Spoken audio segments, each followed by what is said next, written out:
Should property taxes be eliminated? Ron DeSantis thinks so, and I'm going to give my 2 cents here. So on May 9th, Ron DeSantis held a press conference where he really broke down this concept of not having to pay property taxes. We're going to take a look at this 2-minute clip here. No, you should own your property free and clear. I think to say that someone that's been in their house for 35 years just has to keep ponying up money, that is not, you don't own your home if that's the case.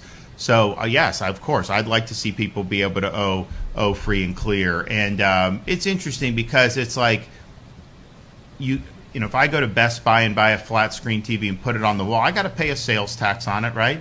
But I don't keep paying tax on it every year. I mean, it's just that's not how we do things. It's like, okay, if you're going to tax something, you tax it at the transaction and then let people actually enjoy their private property free and clear of the government. So that, I think, is the vision. That's the philosophical insight. And if you think about our founding fathers, when they were proposing the Constitution, in one of the Federalist Papers, I think it was Hamilton, he's writing about, because, there was opposition to the Constitution. They were making a more powerful federal government than under the Articles of Confederation, and people worried about taxation. And they didn't have, obviously, a 16th Amendment, which eventually came on income tax, but basically you were not effectively allowed to do any direct taxation. It had to be indirect, meaning you couldn't just, you could theoretically just apply like a tax on land federally, but it'd have to be a portion among the states, so practically it could never work. So basically, Hamilton's saying, look, the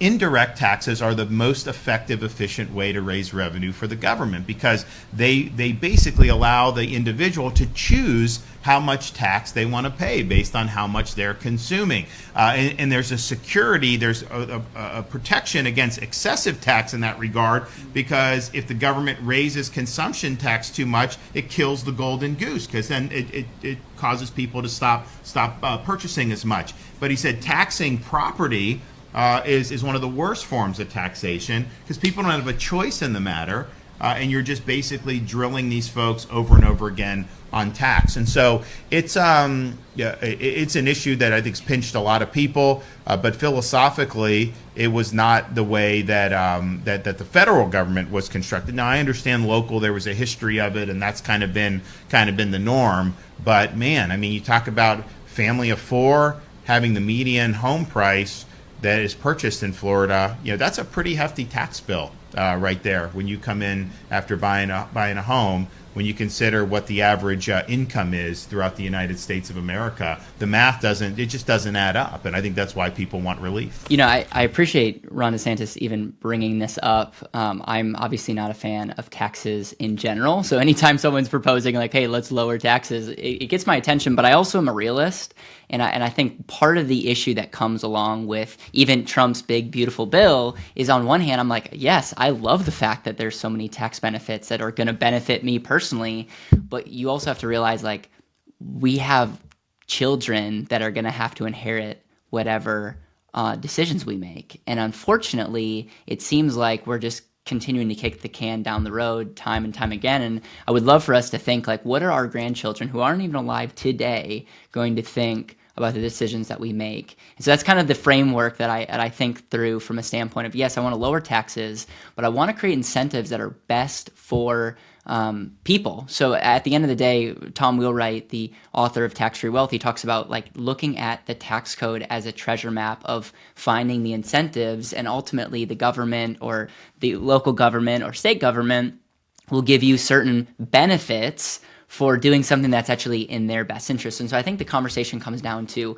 when it comes to property taxes, we very much have to look at, what is it raising? What is it bringing in? Where's that money going? And then what's a better way to go about it? So I want to just take a step back and just acknowledge the frustration with high property taxes. So imagine, especially if you're on fixed income, you might be in retirement, you might have purchased a home, and you may have purchased that home for like $100,000 or $200,000, and you're staying in that home, and you're in that home for 20, 30, 40, maybe 50 years, and everybody around you is buying up property and renovating, and now your $200,000 home is now worth, on paper, $1 million or $2 million, and that might affect property taxes. And you can imagine that people could get squeezed out of their home, and that's not a fun thing. Like, and it's one of those things where, as I was thinking through this video, it's one of those things where I guess it's your choice, because what Governor Ron DeSantis talks about is consumption tax, which has pros and cons that we'll talk about in a second.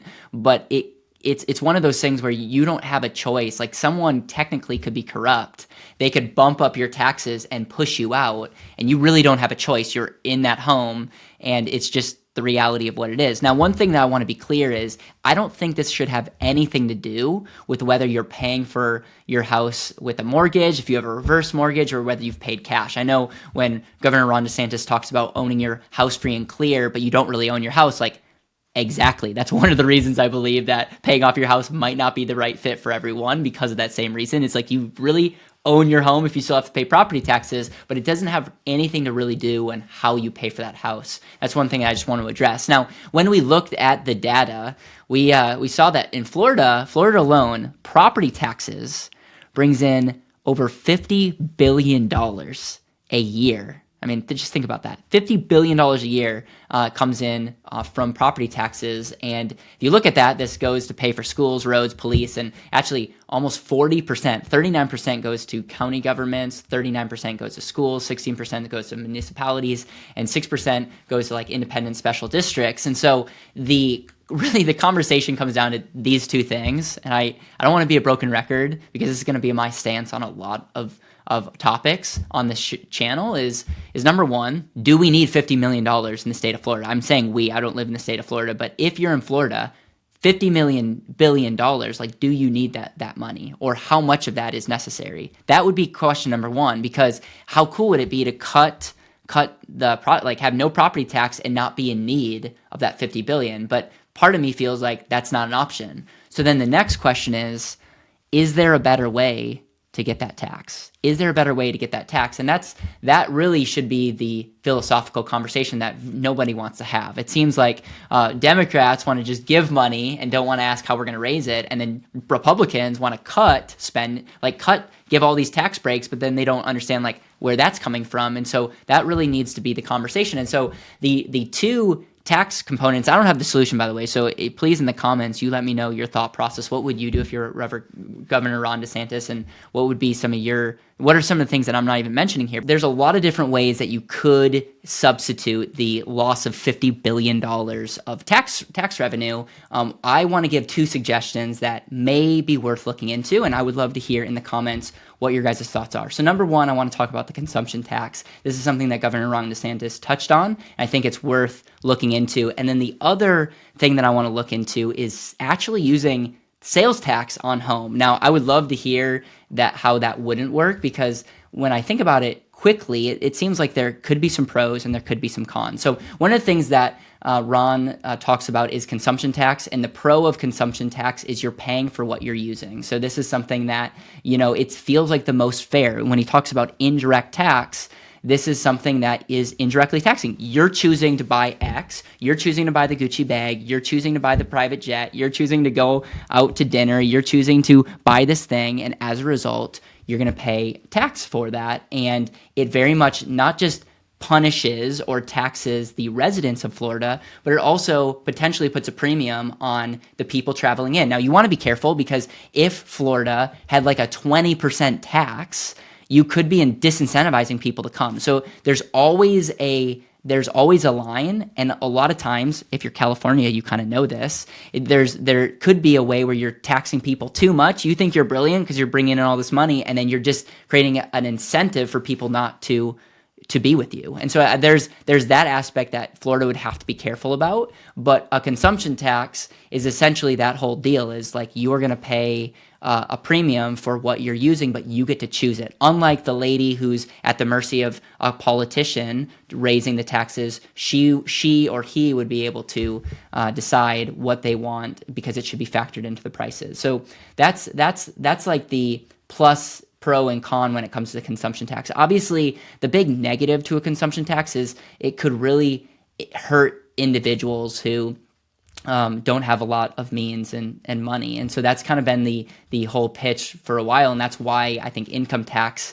is the way it is. It's like, hey, we feel we feel less bad taxing someone at 35 or 40% if you're making this amount of money, but it's hard to tax the person making their first 30,000 on 40%. And so same thing with consumption tax. The way around that is anything essential or anything based essential may be avoid of those taxes. And then the other thing is just very much like sales tax. Sometimes a consumption tax could be really hard to verify. We have the IRS that will that many people are afraid of, and that can audit your income tax. We don't really have a place to audit your consumption tax, and so is it a he said she said? And so there's, for those reasons, that's why we have not seen mass adoption when it comes to consumption tax. The other tax idea that the state of Florida could look into is a one-time sales tax on the sale of home, and this would happen every time you sell a home, which would probably create an incentive not to sell homes, which could be a problem, but it could incentivize people to stay, which may or, maybe the state of California would have benefited for something like that. But the average property tax is $2,338. That's the average property tax across Florida. Averages can be misleading. That means, there's a lot of people paying less than that, but then there's a lot of people paying more than that. And so that's the